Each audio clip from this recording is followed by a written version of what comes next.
Սոսի հեռուստատեսության եթերում լուրեր լրատվական ծրագիրն է, բարև ձեզ։ Կրակային վարժասարք է տեղադրվել Կապանի համար 9 ավագ դպրոցում։ Սյունիքի մարզպետի եւ Պաշտպանության նախարարի խորհրդականի մասնակցությամբ ցուցադրվեցին սարքի հնարավորությունները։ Առաջիկայում սարքից կտեղադրվեն նաեւ Քաջարանում, Մեղրիում եւ Սիսիանում, իսկ Գորիսի ավագ դպրոցում արդեն օգտվում են վարժասարքից։ Այսօր Կապանի թիվ 9 դպրոցի աշակերտները նախնական զինվորական պատրաստականության դասերին դիպուկ կրակել են սովորելու նոր կրակային վարժասարքով։ Համակարգչային նոր տեխնիկան ավելի է հեշտացնում զինղեկի ու նաև աշակերտի գործը։ Ընտրելու են թեման, վարժությունը, գրանց են կրակողի անունն ու հետո սարքը ինքն է հաշվելու։ Համբուշների, խոցված նշանակետերի քանակն ու գնահատական դնի։ Որտեղ նայեք, նշանակետը խոցված, գնահատականը 12 փախուշա, գնահատականը գերազանց։ Եվ ասում եմ, այս վարժասարքով աղջիկերքը ավելի շուտ են։ Դա չի վերաբերվել տղաներին։ Եվ որոշ մարզերում արդեն բոլոր բարձրագույն լրիվ աշակերտների գրաֆիկով գալիս է, մրցումներ են կազմակերպել, չեն սպասում կրճակ նախարարությունից, որ գա ինչ-որ հրաման։ Կազմակերպել, գրաֆիկ կազմել, ձեր բարձրագույն երեխաների 9-րդ, 10-րդ, 11-րդ, 12-րդ դասարանը բերեն, մի օր թողստեն գրաֆկեն բոլոր վարժությունները եւ գնա։ Տարածաշրջանի կրթօջախների տնօրենների եւ զինղեկների ներկայությամբ Պաշտպանության նախարարի խորհրդական Մուրադ Սարգսյանը մի քանի զինղեկների հետ ցուցադրեցին վարժասարքի հնարավորությունները։ Այս սարքը համապատասխանում է զորամասերում բանակում ընդհանրապես առաջին ստուգողական, երկրորդ ստուգողական վարժությունները կրակային, որ կատարում են, փոխարինում է լրիվ մարտական փամփուշտներով կրակոցին, նման է, շատ նման է, ու հնարավորությունը շատ մեծ է, որ ուրիշ դպրոցներից կգան, ես մեծ հաճույքով կաջակցեմ, կսովորացնեմ։ Գորիսի ավագ դպրոցում ռազմագիտության ժամերին արդեն սարքով են կրակում, մոտ ապագայում նույն սարքից տեղադրվելու է նաև Քաջարանի դպրոցներից մեկում, հետո Մեղրիում ու Սիսիանում։ Մեր տարածաշրջանում ապրող երիտասարդների համար շատ կարևոր է զենքին տիրապետելը։ Սյունիքի մարզպետը հանձնարարեց կրթօջախների տնօրեններին, աշակերտներին պարբերաբար բերել այստեղ ու սովորեցնել կրակել։ Սիրելի բարեկամներ, ուրեմն սա անչափ կարևոր սարք է, այս վարժասարքը։ Ես ուզում եմ, որ մենք այսպես այսօր չուրախանանք եւ վաղը չօգտագործենք։ Մենք խնդիր ունենք։ Մեր մարտահրավերներին դիմակայելու թիվ 1 խնդիրն է, թիվ 1 միջոցն է, որ տրված է մեզ։ Ես ուղղակի խնդրում եմ բոլոր դպրոցներին, բարձր դասարանի աշակերտներին գրաֆիկով բերեք եւ կրակելը սովորացնենք։ Եվ մենք երկու խնդիր ունենք՝ մեր երեխաները կրակելը իմանան եւ լողալ իմանան։ Երկուսն էլ ուրեմն այս մեկ, որ այս կրակելը իմանան, լողալը մենք ունենք շատ լավ լողավազան լղել սովորում ենք։ Նախկինում կրակային պատրաստականության ժամերին աշակերտներին զորամաս էինք տանում, ասում է Լեռնիկ Մխիթարյանը, հաճախ չէր էլ հաջողվում օգտվել վարժասարքից, իսկ հիմա արդեն խնդիրներ չենք ունենա։ Նախարարի խորհրդականը առիթից օգտվելով նաև հայկական բանակի ստեղծման 20-րդ տարեդարձին նվիրված մեդալներ էր բերել ու հանձնեց նրանց, ովքեր մասնակցել են Արցախյան ազատամարտին, իսկ հիմա մեծ ավանդ ունեն մատաղ սերնդի ռազմահայրենասիրական դաստիարակության գործում։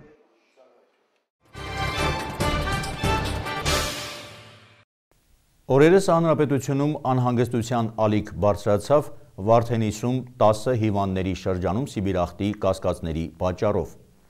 Դեռևս հիվանդության տարածվածության մասին պաշտոնական հայտարարություն չի հնչել, բայց ինչպես ասում են, զգուշությունը երբեք չի խանգարի։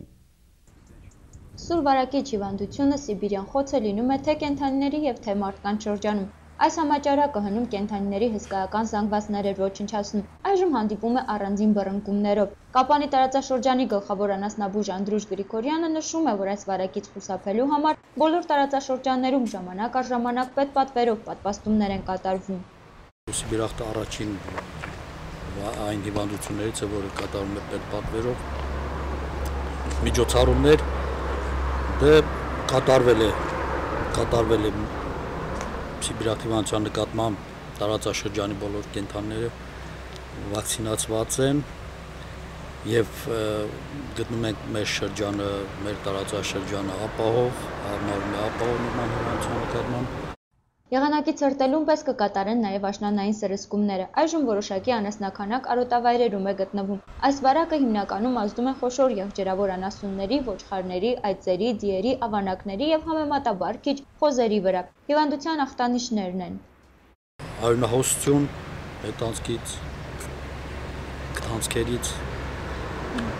ջերմաստիճանի կտրուկ բարձրացում, մաշկային ձևի ժամանակ մաշկային խոցեր, կենդանին սուր ձևի ժամանակ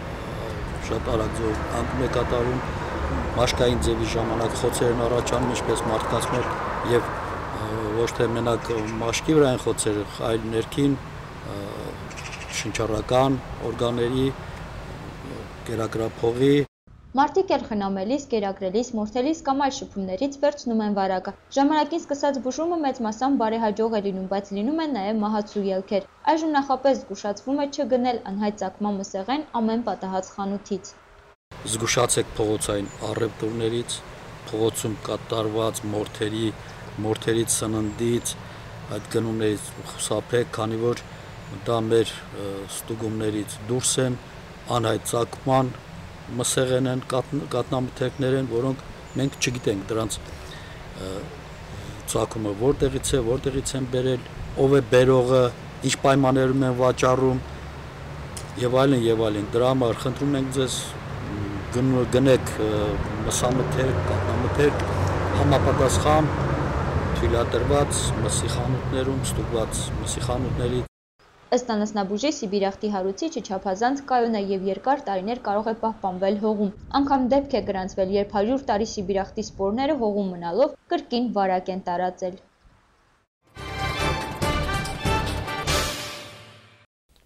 Անցած շաբաթ օրը մարզի լրագրողները հնարավորություն ունեցան լսելու երկարամյա լրագրող Արմեն Դուլյանին,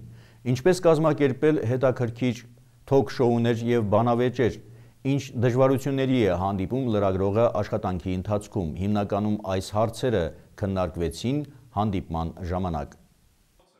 Հանրային իրազեկվածության եւ մասնակցության բարձրացումը Սյունիքի լրագրողների կարողությունների զարգացման միջոցով ծրագրի շրջանակներում հերթական հանդիպումներ կազմակերպել Կապանում։ Այս անգամ հեռուստամեկնաբան Արմեն Դուլյանը տեղացի լրագրողների հետ կիսվեց իր մասնագիտական գաղտնիքներով, ինչպես կազմակերպել հետաքրքիր թոք-շոուներ, բանավեճեր, ինչի վրա պետք է ուշադրություն դարձնել, կամ ինչ դժվարությունների է հանդիպում լրագրողը աշխատանքի ընթացքում, Արմեն Դուլյանը իր իսկ փորձից մի քանի դիտարկումներ ներկայացրեց։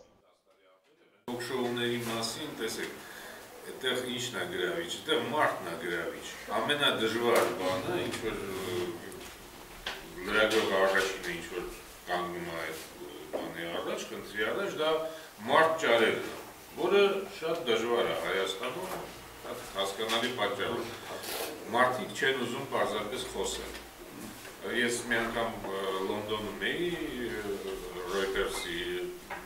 դասընթացներին, այնտեղ պաշտոնյաներ եկան Եվրամիությունից եւ այլն։ Եվ ես որևէ մեկին մոտեցա այնտեղ եւ ասացի,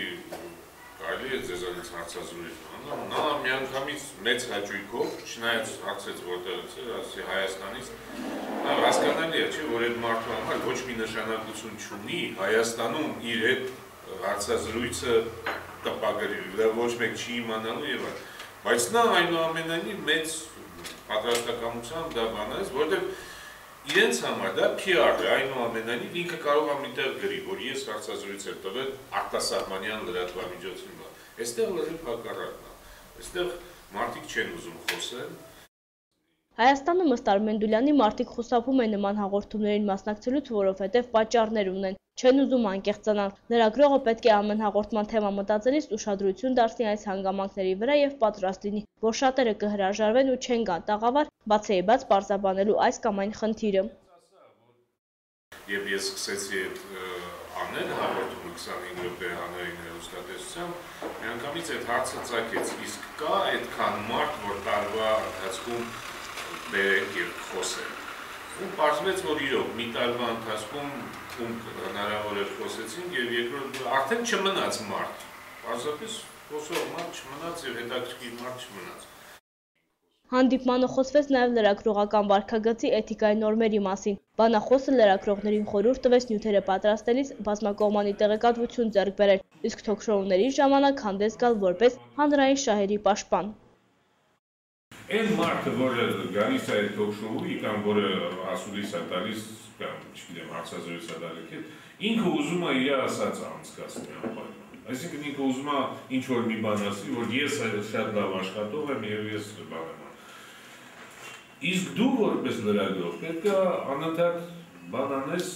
որ դա այդպես չի մի քիչ, որ մենք բոլորս գիտենք, այսինքն որպես լրագրող դու պիտի հանրային շահերի պաշտպան հանդես գաս, այսպես ասեմ։ Որը ասում եմ, բավական դժվար է, որտեղ մարդիկ պարզապես չեն ուզում ասեն այն ինչ որ դու ես ուզում, իրենք ուզում են ասեն ինչ որ բան։ Ու ամենամեծ բանը այդ վարպետությունն է, դու կարողանաս իրանից այնուամենայն կորզել կամ եթե չես կարողանում կորզել, պարզապես բոլորին ցույց տալ։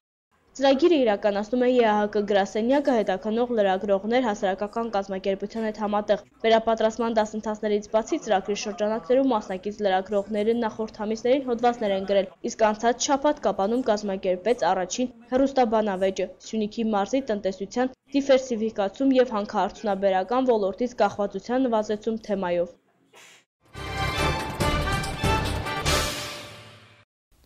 Ինչ ցանես, այն էլ կհնձես։ Ամբողջ կյանքում այս սկզբունքով է ապրել 86-ամյա Պարքև Սարգսյանը։ Ընտանիքը մեծ հարստություն է համարում, զավակների, թոռների ու ծոռների տեր է։ Գյուղում շատ դժվարությունների է հանդիպում, բայց համոզված է, որ ժամանակի հետ դրանք անպայման կհաղթահարվեն։ Սիսյանցի մեր գործընկերներն են պատմում։ Հա գնում եմ բոստանին եմ նայում, տեսնում ոնց են ջրի, ոնց են արի։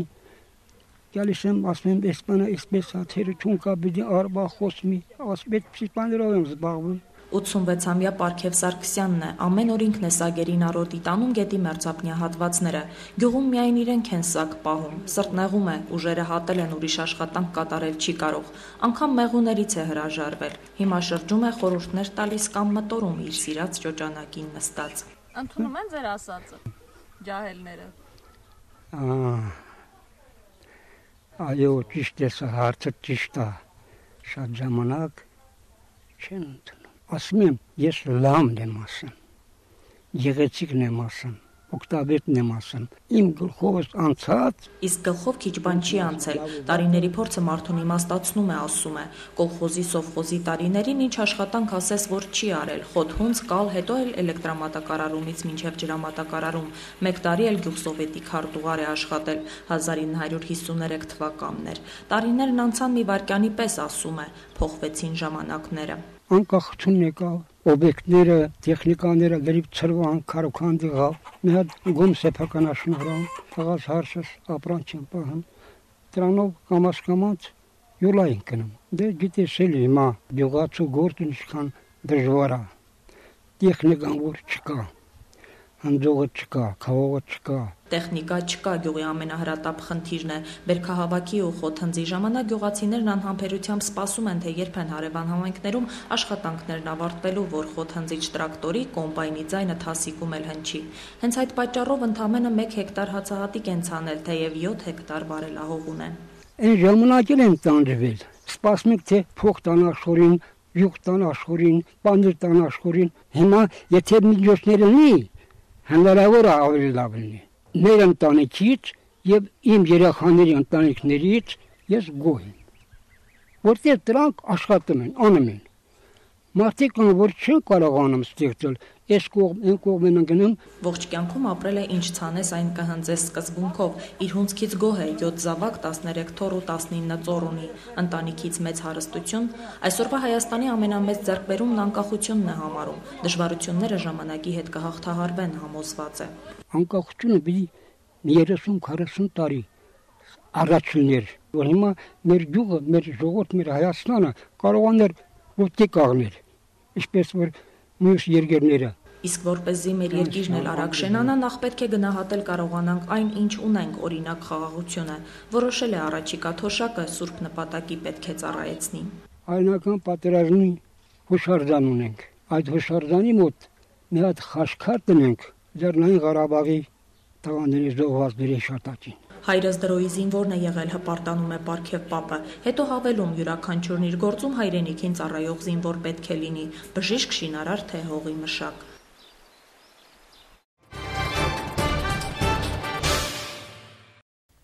Սոսի հեռուստատեսության եթերում լուրեր լրատվական ծրագիրներ, մինչ նոր հանդիպում։